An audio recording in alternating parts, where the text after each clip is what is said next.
Coffee is nothing compared to what native peoples drank.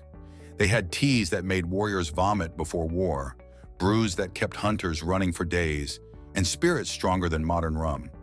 Colonizers tried to erase them, but here are 15 drinks you've never heard of, and the last one will stun you. 15. Balche. The ancient Maya made balche, using the bark of the Lonchocarpus violaceus tree soaked in melipona honey and water, then fermented. Called mildly intoxicating, it features in Maya rituals for rain gods or healing.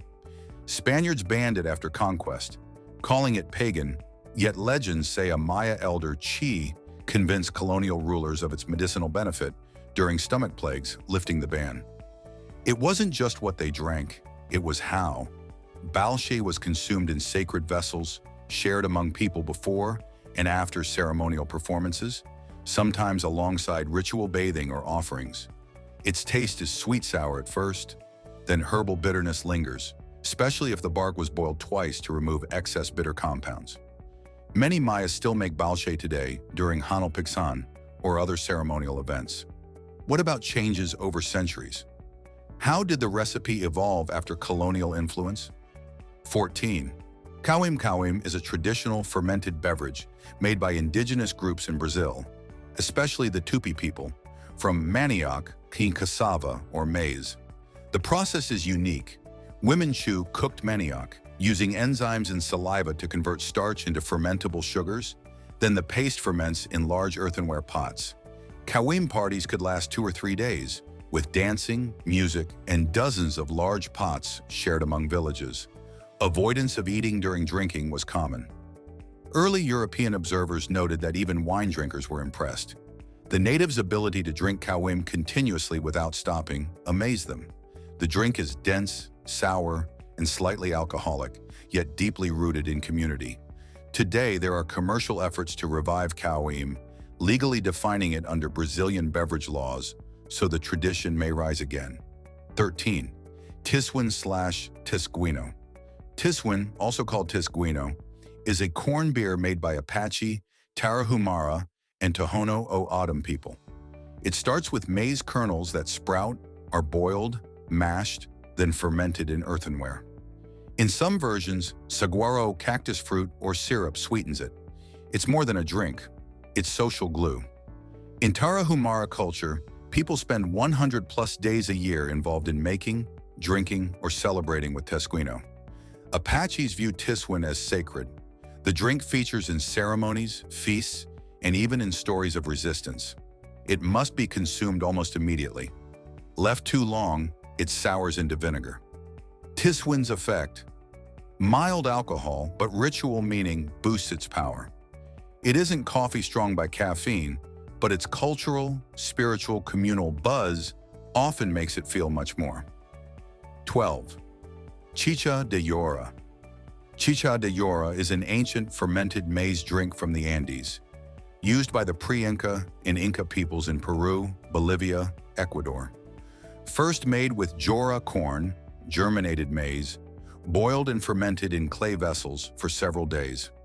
It played central roles in major ceremonies like Inti Raymi, Festival of the Sun, offerings to worshipped mountains, APUs, and in agricultural rites. It could be drunk fresh and mildly bubbly, low ABV, approximately 1 to 3%, or allowed to ferment longer for stronger taste. Legends say when Spanish conquistadors offered gifts, the Inca gave gold and chicha de jora in gold cups. The Spaniards threw the drink away, mistrusting it. Today, chicherias in rural Andean towns still brew it, preserving methods passed down for over 1,000 years. 11. Pulque is made from the fermented sap of the maguey, agave, plant in central Mexico. ABV alcohol content is mild, 2 to 7%, but its power came from ritual, myth, and sheer cultural weight. Aztecs called it xocolatl and treated pulque as sacred. Priests and nobles drank it during festivals. Some legends say the goddess Mayahuel mothered it. One maguey plant takes about 12 years to mature before it yields aguamiel, honey water sap, harvested twice daily. A mature plant can provide for 4 to 6 months of sap production. Fermentation takes about 7 to 14 days, using traditional bacteria strains rather than yeast. During colonial Mexico, authorities tried to limit pulque drinking. Only certain people could drink it at certain times. By the 1900s, beer's popularity pushed pulque out of the mainstream.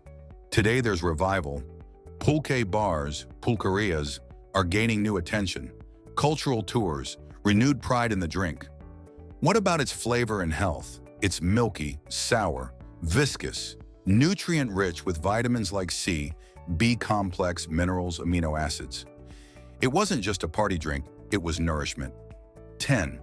Posol. Posol is a fermented corn dough drink, sometimes mixed with cocoa, from Maya, Zoc, Chontal peoples in Tabasco, Chiapas, Campeche. Corn dough is made from nixtamalized maize, corn treated with lime, cooked, fermented for up to 3 days, for sour posol, rolled into balls, carried for journeys, then dissolved in water, often hot or cold, sometimes sweetened or spiced with chili salt. Pre-Hispanic use was both everyday and spiritual, used in harvest festivals, offerings, and as sustenance on long jungle journeys. It resists spoilage. Corn dough balls are portable and stable. Travelers use them as emergency rations. Pozol's power isn't in caffeine or strong alcohol. It's the mix of nutrition, community, relief from hunger, and hydration in hot tropical climates. It's still drunk today, white, sweetened, or cacao version, and enjoyed in markets and villages. What happens in the hotter hours of midday with posol? It often means survival more than refreshment. 9. Atole pinole. Atole, Nahuatl atole, is a hot masa-based beverage from pre-Hispanic Mesoamerica. It uses nixtamalized corn masa, or masa harina, boiled with water, sweetened by piloncillo, unrefined cane sugar, or honey. Flavor often includes vanilla, cinnamon, sometimes fruits or chocolate, champurrado version. Pinole is roasted, ground maize or pinole in Nahuatl, often mixed with cacao or spices to make beverages usually consumed before work or long runs. Tarahumara, Raramuri runners, carry pinole as fuel for ultra-distance walking. Atole's history goes back thousands of years. Maya pots and classic Maya ceramic vases show inscriptions referencing cacao and atole together as important ceremonial drinks. Today, atole is ubiquitous during festivals like Dia de los Muertos. In rural areas, blue corn atole is still made over wood fire. The texture, richness, and energy make it more than just a meal. It's ritual, warmth, strength in a cup. 8. Pax, Posh. Pax, pronounced Posh, is an indigenous spirit from the Tzotzil Maya in Chiapas, Mexico. Traditionally made from fermented corn, newer versions include sugarcane and wheat. It means medicine or healing in Tzotzil language.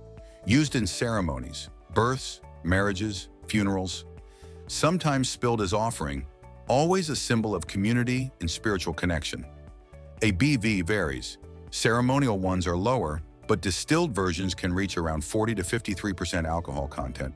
Modern distillers like Julio de la Cruz produce both simple and high-proof versions. Pax's flavor is smoky, sweet, and rustic. It's gaining recognition outside indigenous communities, appearing in bars and among craft spirit aficionados. What remains, though, is that original recipes were almost secret, and many are still fought over, preserved as sacred knowledge. 7. Cacao, xocolatl. The Maya and Aztecs prized xocolatl, a bitter, spicy cacao drink flavored with chili, maize, and sometimes flowers or vanilla.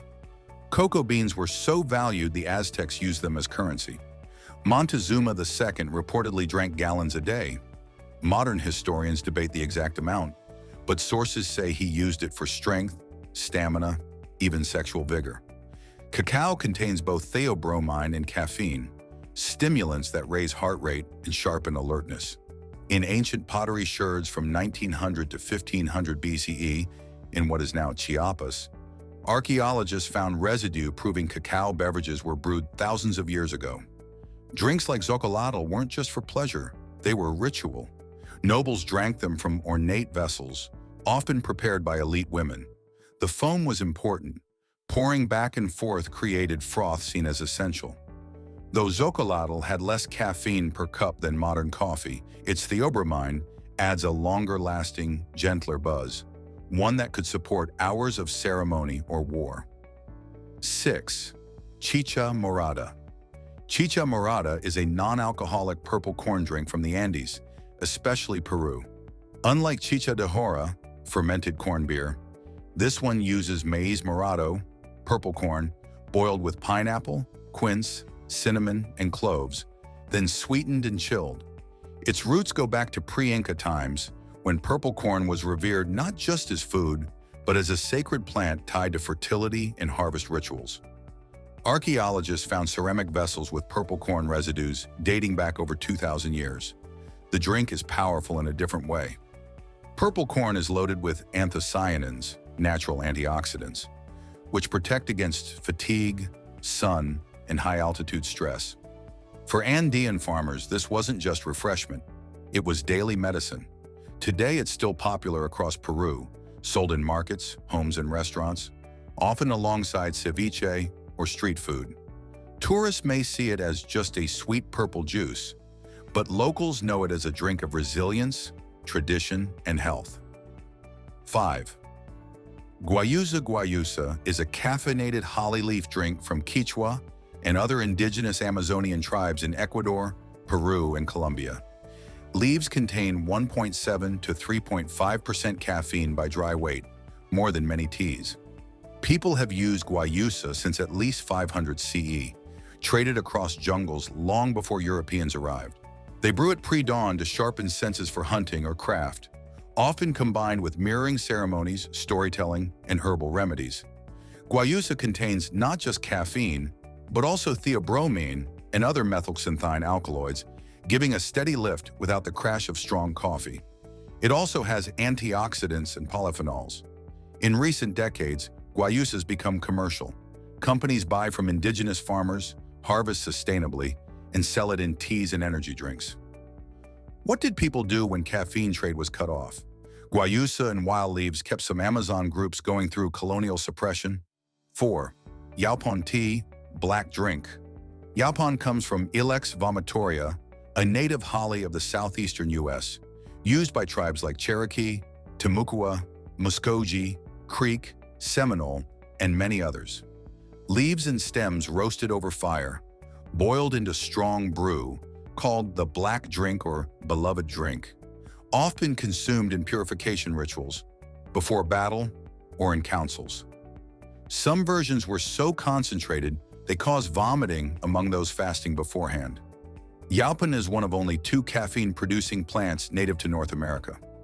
The drink also contains theobromine, theophylline. People in Cahokia, 1050 to 1250 CE, even far beyond the natural range of yaupon, had shell cups with residue matching yaupon chemicals. Councils, ceremonies, even politics. Black drink was more than taste. It was power and identity. 3. Chilate comes from Guerrero, Mexico, especially Ayutla de los Libre, in Central America. It mixes corn or rice, cocoa, cinnamon, sometimes chili or black pepper, boiled together into a drink. Historically made by indigenous peoples in pre-Columbian times, chilate uses nixtamalized maize or atole as base, plus roasted cocoa beans for flavor. Chileatl in Nahuatl means chili water. It's often served cold, especially in Guerrero, accompanied by sweets like buñuelos. Due to its rich blend, it's energizing. Cocoa gives mild stimulant, maize gives starch to keep hunger at bay. Today, it's still a comfort drink in markets, festivals.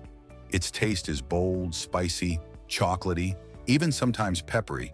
It gives strength from calories and mild buzz from cocoa, the kind of wake-up-the-soul drink. 2. Yerba mate. Yerba mate is native to the Guarani and Tupi people of South America, especially Paraguay, southern Brazil, and Argentina. They drank it long before Europeans arrived. Its leaves, Ilex paraguayensis, contain caffeine and related compounds. A typical cup gives around 80 milligrams caffeine, similar to a mild coffee. But its cultural weight makes it feel stronger, shared in gourds, mate, among groups, used to sustain laborers, travelers. In colonial times, yerba mate also became an important export. The Jesuits in the 1600s domesticated wild mate stands and set up production. The drink spread fast because it provided energy, warmth, alertness without needing roasting like coffee. Today's popularity reflects that heritage. Markets, cafes in South America, even global interest. The buzz isn't just caffeine, it's history, ceremony, identity. 1. Coca tea, Coca infusion. Coca tea, mat de coca, is made from leaves of the coca plant, Erythroxylum coca, native to the Andes region, Peru, Bolivia, Ecuador. It has been used for over 4,000 years by indigenous groups. The leaves contain alkaloids like small amounts of cocaine in raw form. But when brewed, the effect is mild, stimulating, helps with digestion, suppresses hunger, eases altitude sickness. Farmers across the mountains chew or drink coca tea to endure thin air and cold. Coca tea was central in Inca ritual culture. Emperors and messengers drank it during long journeys through high passes. It wasn't intoxicating in the way alcohol is, but its endurance effect is huge. People report sustained energy, clarity, fewer hunger pangs. Contemporary uses, tea bags sold in Andes, legal for locals, helps with altitude, tourism, cultural pride. The green leaf infusion holds deep spiritual and medicinal meaning. If you loved uncovering these forgotten drinks, there's even more waiting for you. Check out our other videos on hidden history, survival secrets, and ancient foods. Don't miss the next shocking story. Watch more, subscribe now, and keep this knowledge alive.